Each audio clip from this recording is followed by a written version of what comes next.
The Kansas City Chiefs have been the standard in the NFL for the better part of a decade. Mahomes, Reed, Kelsey, it's felt like no matter what the roster looked like, they figure it out and find themselves back in the Super Bowl conversation. But here's the thing, the league has caught up to the Chiefs. Defenses are playing them differently. Weapons outside of Kelsey still aren't scaring anyone. Even still, Kelsey is not scaring anyone himself in 2025. And the margin for error just isn't what it used to be. Teams aren't intimidated anymore. They're prepared. The Chiefs are still good, but they're not untouchable, not inevitable. And that's the real story coming out of week 2. Kansas City is finally looking mortal. Thank you for joining us. This is the Section 408 podcast. I am joined by my friend here, and we are going to get into the Chiefs and some other topics. And thank you for listening. And the first thing we're going to be discussing is it time for the Chiefs to panic? Because they fell to 0-2 for the first time in the Mahomes era with today's loss to the Eagles. They struggled to move the ball. That was originally their forte when they first won the Super Bowl. But I'll tell you this before we get into it. I'm enjoying it because obviously I hate the Chiefs, right? Last season, the Chiefs were not a great team. They were probably a 9-win team. And every break they could have possibly gotten, they got last year. I mean, obviously good calls, right, from the officials, but missed game-winning field goals when, I forget who it was on the Ravens, caught a game-winning touchdown, but he was like 1 inch out of bounds. Every break the Chiefs could have caught, they caught last season. So I'm glad that they're kind of coming back down to earth. Do you think it's time for them to panic? Personally, I would say no.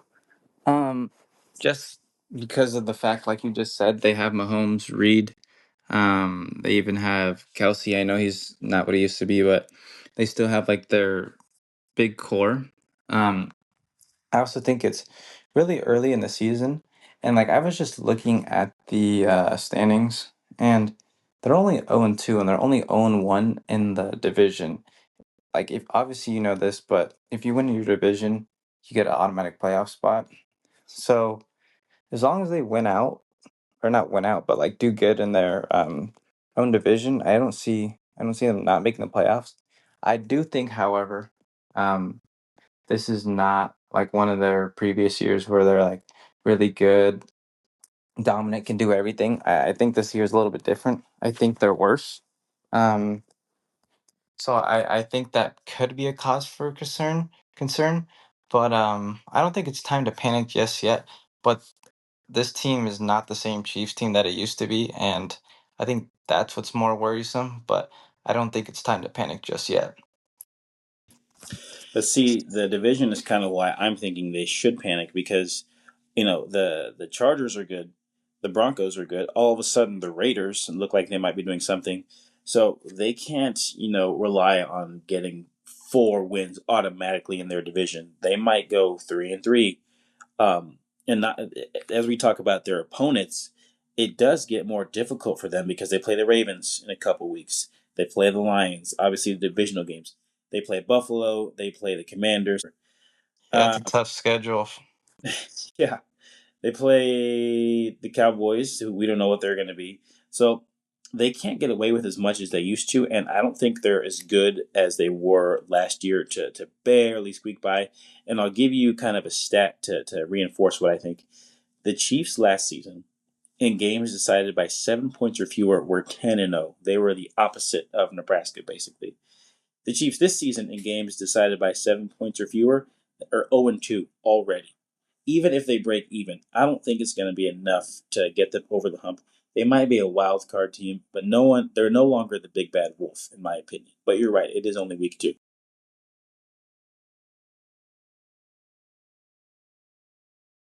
And then moving on to the next topic, the 49ers were able to survive a game in New Orleans with Mac Jones as the starting quarterback. They went against Spencer Rattler, and it was kind of, if you listen to our preseason prediction for the Niners, both of us, we thought that the Niners were going to kind of get dragged into these rock fights with these teams that they should be better than. And I thought last week against Seattle and this week against the Saints was exactly that, where the Niners on paper should have been a much better team.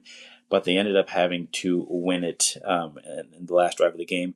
Defense making a big stop. Before we get into the question for the Niners, do you have any thoughts about today's game that you wanted to share? Yeah, I mean, I think that it doesn't help when like your starting quarterback and uh like best players are out, Kittle and Ayuk and all those guys. I do think they can be better and will be better.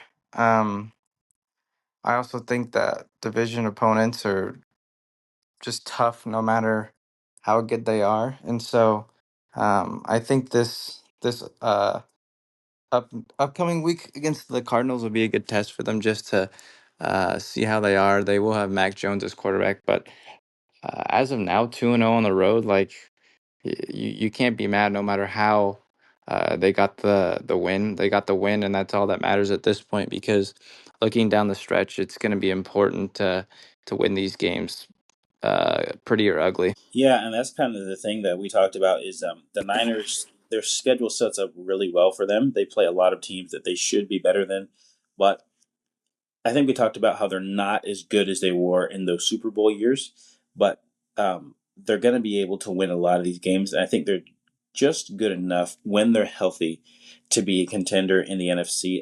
I picked them to win the Super Bowl.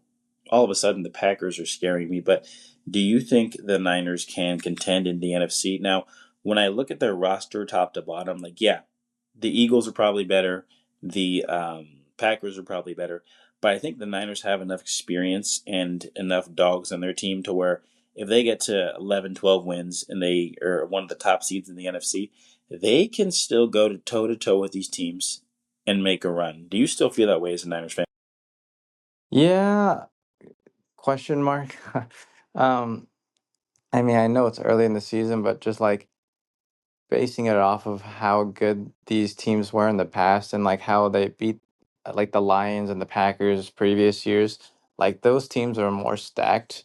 I do think though they can contend. I feel like they'll be pretty good as long as they have like McCaffrey and are healthy, like and like their defense is like a pretty good defense. I do think that like you just said, experience and like veterans will help you win a lot of games, just outsmarting teams. And so although like the Packers do look like probably like the best team in the NFL, and the Eagles are obviously the reigning Super Bowl champions, I do think that they can. Maybe squeak away with the win, especially let's say with their easy schedule, they managed to pull off the number one seed, which would be crazy. If they have all the games at home, that's all in their favor, their advantage. And so you have veterans, you have the experience, you're at home. All odds are in your favor. So I do think they can contend, but I'm just not as confident as I was like a few years ago. But I still am confident that they can make the playoffs and make some damage in the playoffs. It's weird. While you were saying that, I was looking at some Niners news and I was looking at their home uniforms. And half the time, I think their home uniforms look great with the gold helmet and their red jersey and everything. The other half, it's like, it's kind of a trash look. What do you think of their uniforms? Side note, I mean, I'm biased. I like them. I think their throwbacks are probably the coolest ones the perfect. personally, but I like their home. Their road jerseys are pretty cool. Honestly, all their jerseys. Yeah, and before we wrap this up, I just wanted to mention. So yeah, Juszczyk is hurt. Purdy's hurt. Kittle's hurt. I mean, that is going to be really hard to win these next few games without. I think Purdy. They said he's going to be out 3 to 5 weeks, and their next four opponents now will be Cardinals at home, Jaguars at home. I like your chances in that game. Both of those games.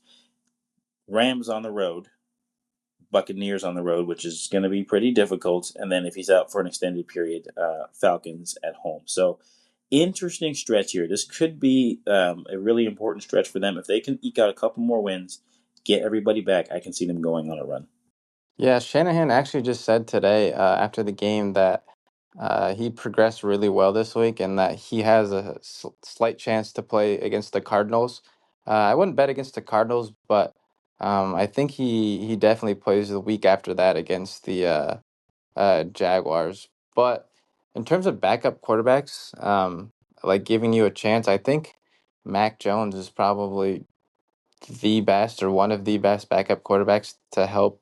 give the Niners a chance to win, which when quarterbacks do get hurt is a really good advantage that you can have over teams that not a lot of teams have. They'll have just some scrub like Shadur Sanders or someone like that. Shots fired, but We're Nebraska fans, of course. Shots fired. Um, I think the big thing for the Niners is that they started off 2-0, so it gives them a little more breathing room if Purdy's out. And then the last thing I wanted to ask you about, it's about a week old news, but we didn't get a chance to discuss it, is Moody. Jake Moody was cut. It was Jake, isn't it? yeah, Jake. Yeah, he was cut by the Niners after I think 2 or 3 seasons with the team. Yeah, Obviously, 3. not very happy with him. He was not a great kicker. It is weird though because I saw that he made more than 90% of his kicks. Then I forget who it was against, where he tried making a tackle against someone who was running a kickback. He got hurt, and then from that point on is when he started having his struggles. Is there anything you want to say about Jake Moody, and how much do you miss him? Not one bit. I don't miss him one bit. I will say, yeah, I did see that stat. I don't remember who or what team it was against, but yeah, he it was a kickoff return, and he tried to make like a saving play or whatever, and he got hurt somehow. He hurt his kicking ankle, and then ever since then he's been terrible, absolutely terrible. And so I think. I mean, I don't know how much you watched the game today, but the kicker made 2 field goals. I don't know if Jake Moody's makes those field goals today, and like they won by 5 points. So ultimately, that's the difference between them winning and losing. That he might have lost them. The kicker did miss the first extra point today. I don't know if you saw that, but I was like, oh God, here we go. But automatically, like, he's way better than Jake Moody. I've never found myself like more wrapped up in like a kicker or like interested in like this new kicker than like recently just because of how bad he was. But hopefully he has a good career somewhere else. But he just sucked for the Niners, and it was time to go. And to be honest, it was overdue. It should have happened a while ago. It's funny because the NFL posted on their Instagram that he got cut, and I'm like, when was the last time they posted that a kicker got cut? They knew Yeah, exactly what they were I doing. saw that. That was hilarious. And if you listen to this, we appreciate you. It was kind of a slow week for us. I was very busy. We will be coming back next week with more content focused on, of course, college football and the NFL. And thank you for listening.